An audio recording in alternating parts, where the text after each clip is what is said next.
ಸರ್ವೇ ಭವಂತು ಸುಖಿನಃ. ಇಂದಿನ ಭಕ್ತಿ ಸಂದೇಶವನ್ನು ನೋಡೋಣ. ಜಿತಾತ್ಮನಃ ಪ್ರಶಾಂತಸ್ಯ ಪರಮಾತ್ಮ ಸಮಾಹಿತಃ ಶೀತೋಷ್ಣ ಸುಖ ದುಃಖೇಶು ತಥಾ ಮಾನಾಪಮಾನಯೋಃ. ಯಾರು ಆತ್ಮನನ್ನು ಗೆದ್ದು ಇಂದ್ರಿಯ ನಿಗ್ರಹವನ್ನು ಸಂಪೂರ್ಣವಾಗಿ ಮಾಡಿಕೊಂಡು ತಾನು ಬೇಕಾದಂತೆ ಕರ್ತವ್ಯ ರೂಪದಲ್ಲಿ ಕೆಲಸಗಳನ್ನು ಮಾಡ್ತಾ ಭಗವಂತನ ನಾಮವನ್ನು ಜಪ ಮಾಡ್ತಾ ತನ್ನ ದಿನಗಳನ್ನು ಸಮಯವನ್ನು ಕಳೀತಾ ಇದ್ದಾನೋ ಅಂತಹವನು ಜಿತಾತ್ಮ. ಅವನಿಗೆ ಪರಮಾತ್ಮನನ್ನು ಆಗಲೇ ಅವನು ಪ್ರಾಪ್ತಿ ಮಾಡಿಕೊಂಡು ಬಿಟ್ಟಿದ್ದಾನೆ. ಅವನಿಗೆ ಆತ್ಮನಂತಹ ಬಂಧು ಇನ್ನೊಬ್ಬರು ಇರೋದಕ್ಕೆ ಸಾಧ್ಯವಿಲ್ಲ. ತನ್ನಲ್ಲಿ ತಾನೇ ಅತ್ಯಂತ ಸುಖವನ್ನು ಅವನು ನೋಡ್ತಾ ಇರ್ತಾನೆ. ಇದು ಶ್ರೀ ವಿಶ್ವಾವಸು ನಾಮ ಸಂವತ್ಸರ ಉತ್ತರಾಯಣೆ ಶ್ರೀ ಶ್ರುತೌ ಫಾಲ್ಗುಣ ಮಾಸೆ ಕೃಷ್ಣ ಪಕ್ಷೆ. ಇಂದು 6ನೇ ತಾರೀಕು ಪ್ರತಿಪತ್ ತಿಥಿ, ತೃತೀಯ ತಿಥಿ ಮಾರ್ಚ್ 6ನೇ ತಾರೀಕು ಶುಕ್ರವಾರ ಹಾಗೂ ಇಂದು ಹಸ್ತ ನಕ್ಷತ್ರ. ಇಂದಿನ ಭವಿಷ್ಯವನ್ನು ನೋಡೋಣ. ಹಸ್ತ ನಕ್ಷತ್ರದ ಅಧಿಪತಿ ಚಂದ್ರ. ಆದ್ದರಿಂದ ಇಂದು ಸ್ವಲ್ಪ ಭಾವುಕತೆ ಹೆಚ್ಚಾಗಿರುತ್ತೆ. ಮೇಷರಾಶಿಯವರಿಗೆ ಅತ್ಯುತ್ತಮವಾದಂತಹ ದಿವಸ. ಸಾಮಾಜಿಕ ಚಟುವಟಿಕೆಗಳಲ್ಲಿ ಯಶಸ್ಸು ಪ್ರಾಪ್ತಿ, ಜಯ ಪ್ರಾಪ್ತಿ. ನೀವು ಭಾವುಕತೆಯಿಂದ ನಡ್ಕೊಂಡಷ್ಟು ಇವತ್ತು ಜನಗಳಿಗೆ ಹೆಚ್ಚು ಪ್ರೀತಿ ಪಾತ್ರರಾಗ್ತೀರಿ.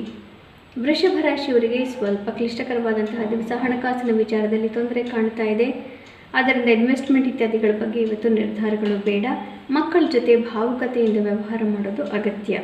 ಮಿಥುನ ರಾಶಿಯವರಿಗೆ ಮನೆಯಲ್ಲಿ ಸಂಸಾರದ ತಾಪತ್ರಯಗಳು, ಭವಿಷ್ಯ ಇತ್ಯಾದಿಗಳ ಬಗ್ಗೆ ಯೋಚನೆ, ಆಸ್ತಿ ವಿಚಾರಗಳು ಇವುಗಳೆಲ್ಲದರ ಬಗ್ಗೆಯೂ ಸ್ವಲ್ಪ ಮನಸ್ಸಿಗೆ ತೊಂದರೆ ಆಗೋದಿದೆ. ಆದ್ದರಿಂದ ಇವತ್ತು ಮಾತುಕತೆಗಳು ಬೇಡ. ಮುಖ್ಯವಾದಂತಹ ನಿರ್ಧಾರಗಳಂತೂ ಮೊದಲೇ ಬೇಡ.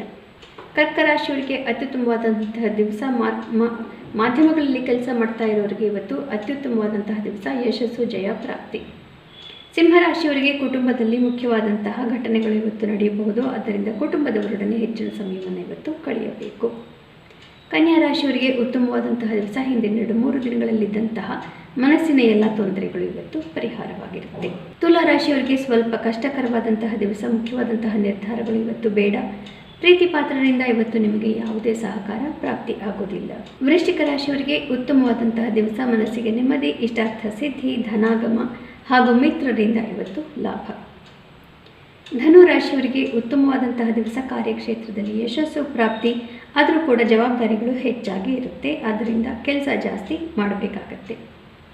ಮಕರ ರಾಶಿಯವರಿಗೆ ಉತ್ತಮವಾದಂತಹ ದಿವಸ. ಭಾಗ್ಯೋದಯವಾಗುತ್ತೆ. ಭಗವಂತನ ಆಶೀರ್ವಾದ ಮತ್ತು ಹಿರಿಯರ ಆಶೀರ್ವಾದ ಪ್ರಾಪ್ತಿ. ಕುಂಭರಾಶಿಯವರಿಗೆ ಸ್ವಲ್ಪ ಕಷ್ಟಕರವಾದಂತಹ ದಿವಸ. ಮುಖ್ಯವಾದಂತಹ ನಿರ್ಧಾರಗಳು ಬೇಡ. ಪ್ರೀತಿ ಪಾತ್ರರ ಸಹಕಾರ ಇವತ್ತು ಇರೋದಿಲ್ಲ. ಅವರು ತಮ್ಮ ಕೆಲಸದಲ್ಲಿ ಬ್ಯುಸಿಯಾಗಿರ್ತಾರೆ.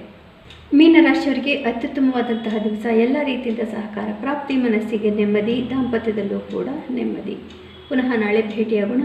ಅಲ್ಲಿವರೆಗೂ ನಿಮಗೆ ತಿಳಿದೇ ಇದೆ ಗೀತಾ ಶ್ಲೋಕಗಳ ಶ್ರವಣ, ಪಠಣ, ಮನನ, ಲೇಖನ ಯಾವುದು ಒಂದನ್ನು ಕೂಡ ಮಾಡಿದರೂ ಜನ್ಮಾಂತರದ ಪಾಪವೆಲ್ಲವನ್ನು ಕಳೆದುಕೊಂಡು ಮೋಕ್ಷಾರ್ಹರಾಗಬಹುದು. ಶುಭಮಸ್ತು. ಶ್ರೀಕೃಷ್ಣ ಜಯತೆ.